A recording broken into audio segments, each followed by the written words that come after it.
Je vous emmène à Saint-Laurent-du-Var, au siège de la Chambre des métiers et de l'artisanat, car ici, les bâtiments font partie du programme Pays écogétique. L'objectif, les rendre moins gourmands en énergie et plus efficaces en matière environnementale. C'est comme ça que les bureaux des années 90 ont commencé à être rénovés. Je vous propose de rejoindre Fanny Pellegrinelli. Elle est la référente du projet au niveau technique.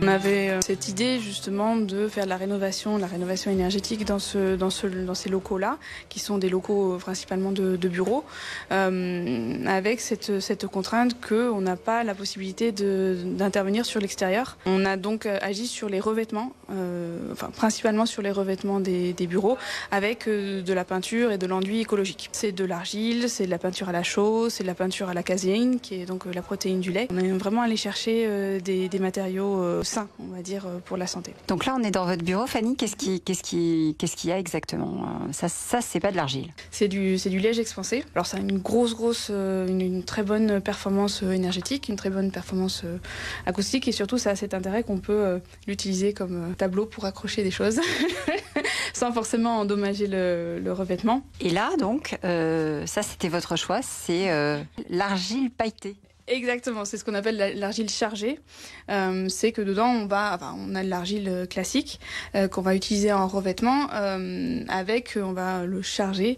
Donc, on va rajouter des paillettes, on va rajouter des fibres, on va rajouter un peu ce qu'on veut finalement. En plus, on a vraiment toute une palette de coloris, parce que là, j'ai choisi le classique parce que voilà, je suis quelqu'un d'assez classique, mais on a différents types. On peut avoir plutôt rouge, on peut avoir plutôt vert, on peut avoir plutôt beige. Donc voilà, c'est vraiment, chacun peut y trouver son compte aussi. S'adapter à l'existant, mais aussi construire de nouveaux lieux, c'est ce qu'a fait la Chambre pour montrer l'exemple et faire émerger le tout premier bâtiment HQE de la zone, comme l'explique d'ailleurs l'élu référent du projet, Patrice Vanucci. Donc ça s'appelle des maisons positives. Maintenant, de plus en plus, on arrive à ça, quoi.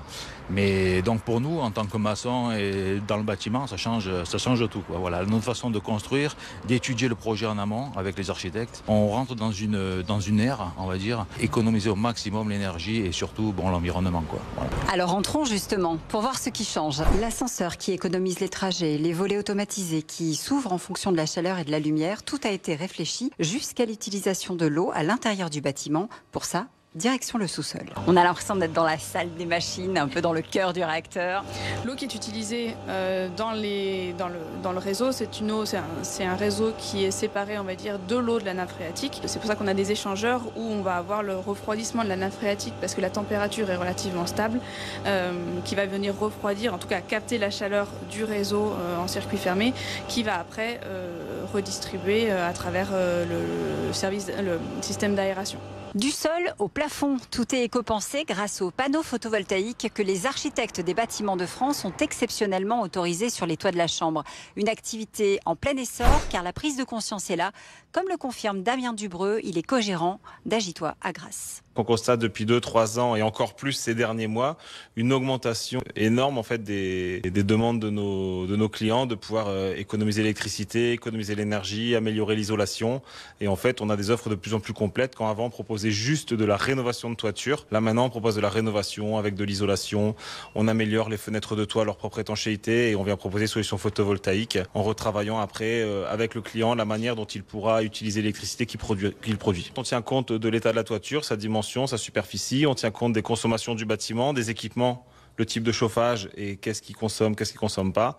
Et en fait, par rapport à ça, on va proposer un nombre de panneaux qui sera plus adapté aux réglementations en vigueur et pour que le client puisse retrouver le meilleur ratio économique, écologique. Les panneaux photovoltaïques, ça reste un investissement qui se rentabilise d'année en année et on a des retours sur investissement de l'ordre entre 8 à 10 ans en général. On a un tableau qu'on propose pour chaque client et sur lequel on vient renseigner les différents indicateurs en haut, la puissance, la production annuelle, le prix de l'installation. Là, sur le graphique bleu, on voit à partir de quel moment la courbe va devenir bénéfique pour le client, en fait, et le gain qui pourra être récupéré au bout de la 25e année. Nouveau procédé pour les toitures ou retour aux anciennes techniques, tous les moyens sont bons aujourd'hui pour protéger les bâtiments.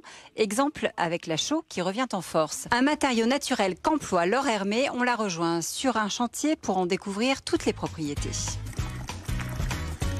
La chaux, il faut savoir que ça provient d'une roche calcaire qui est brûlée, ensuite éteinte et on obtient de la chaux en poudre ou en pâte. Moi, j'ai de la chaux en pâte et ça va être mon liant. C'est ma chaux qui va tenir mes pigments. Donc, on est vraiment sur quelque chose de très pâteux, on dirait du fromage blanc. Donc, c'est ça que je vais mélanger dans l'eau. Je vais rajouter des pigments et uniquement ça. Voilà, c'est la chaux qui va fixer mon pigment.